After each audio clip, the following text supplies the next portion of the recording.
This video is brought to you by Infinity.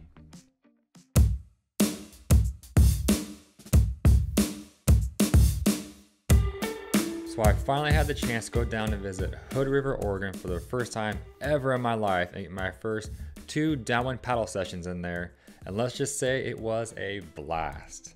If you're unfamiliar with Hood River, Oregon, this place is like a hot spot or a mega spot or honestly whatever you want to call it, but it's just a really popular location for people, especially in the windsurfing world, to go and visit and hang out at. It is located in a place known as the Gorge, which is located on the Columbia River, which runs through Oregon all the way out to the Pacific Ocean. This place is especially popular for those in the windsurfing world, as you get some nice, strong, consistent winds pushing through that valley there, which makes it just such an incredible place to go out and play on the water and have some fun in the wind. But if you're also into downwind paddling or downwind foiling or anything like that, it's also an incredible location to ride some fun waves up the river, which I'll talk about in a second, up to Hood River, and just enjoy a fun time on the water there. Now, if you've been watching any of my recent videos, you know that I've been using and paddling the new Infinity EVERREADY race board, and I'm currently paddling the 14 by 22.5 inch wide model.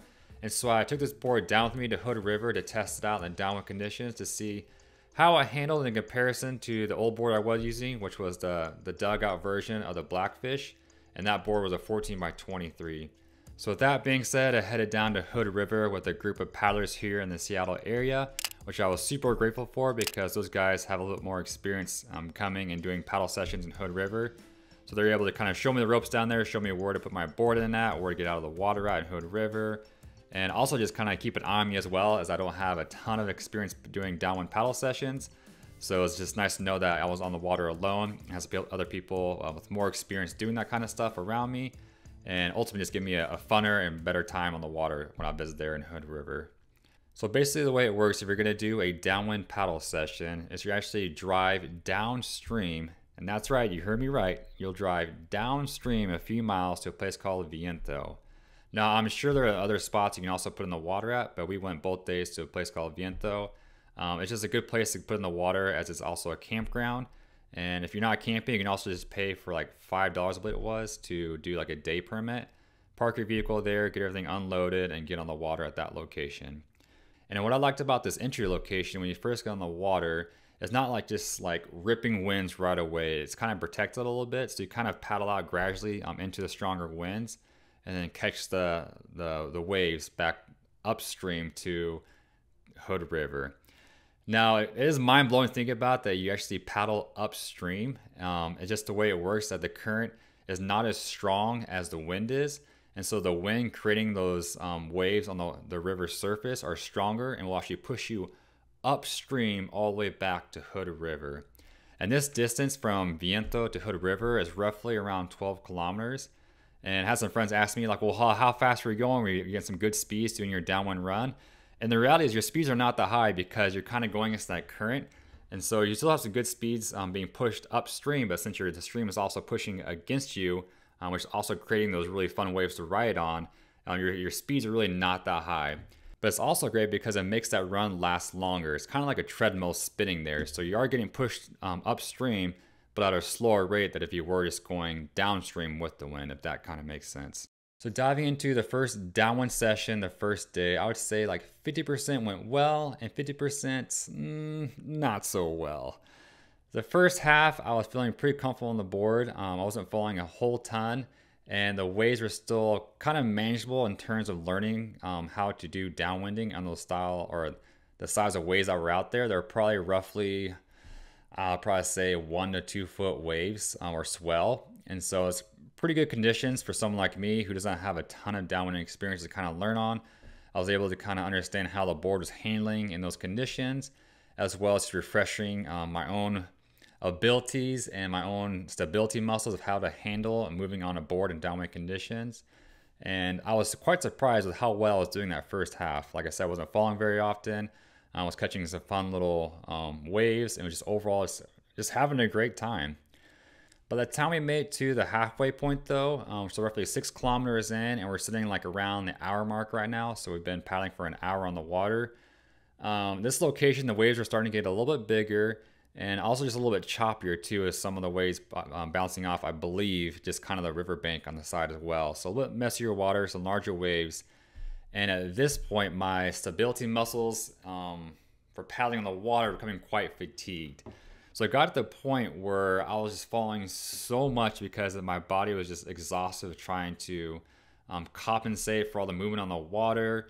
And as I was moving on my board as well to get back into a surf stance, my body was becoming quite fatigued because I wasn't used to doing that very often, as I said. And so at this point, I was falling quite a bit, almost to a point where I was stand back up again, and then like within a minute, I'd be falling back in the water.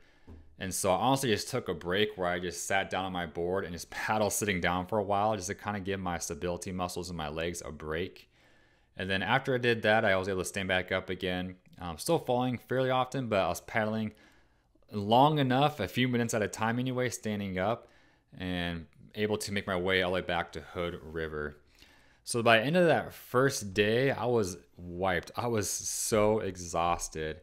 And I knew we were planning to go out the second day, but I'm completely honest. At this point, I was like, I don't know if I can do that again tomorrow. Like I was so tired, so exhausted. And even though overall I had fun, I was just physically exhausted. And I was afraid that if I did that run again the next day, that I would just be too tired to even just complete the run. So I was really worried about that.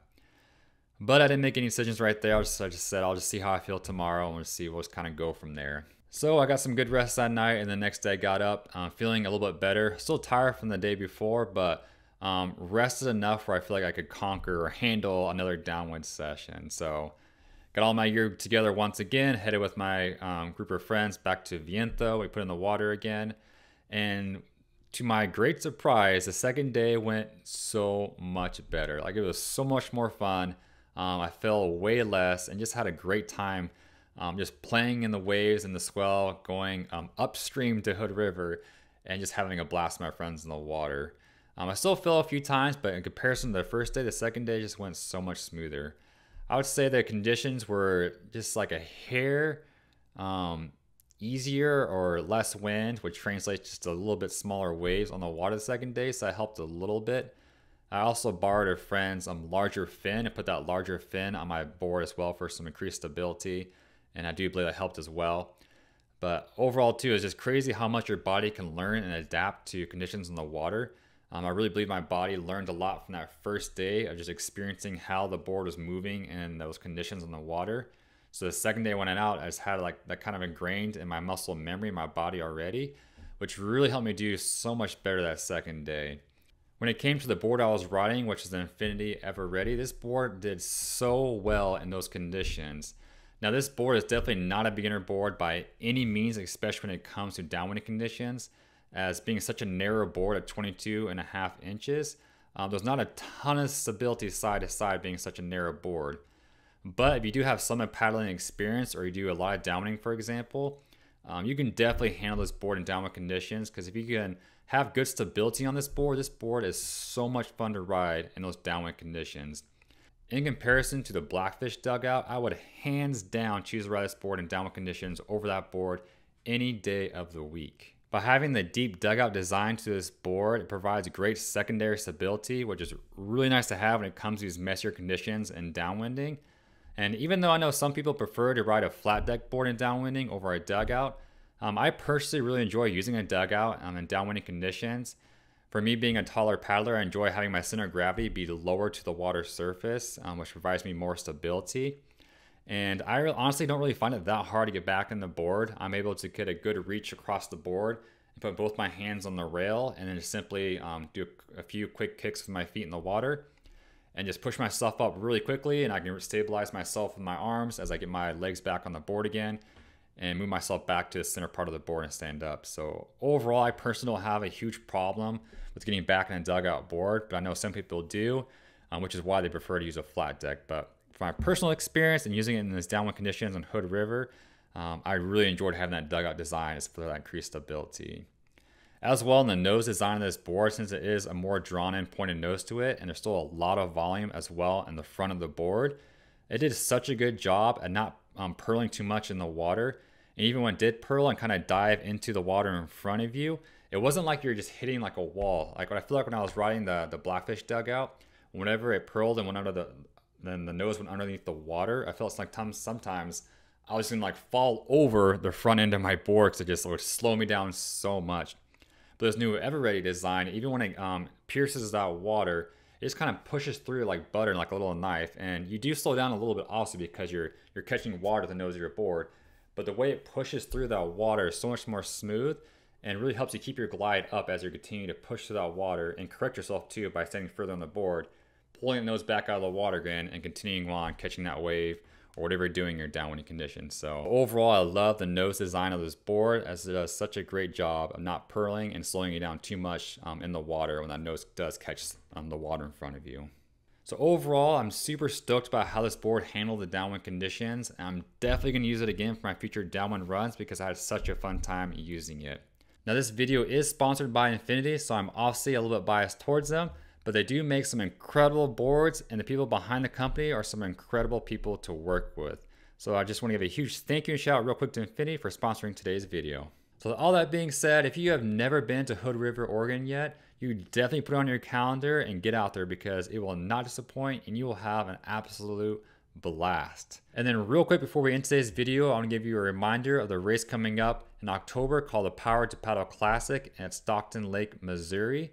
I'll be going to this race to host a clinic and compete in the race as well. So if you're looking for a fun race to do in the Midwest, definitely check out the links down below. Get signed up for the race, get signed up for my clinic. Let's have a fun time together on the water. So that being said, thanks for watching today's video, and I'll catch you guys in the next one.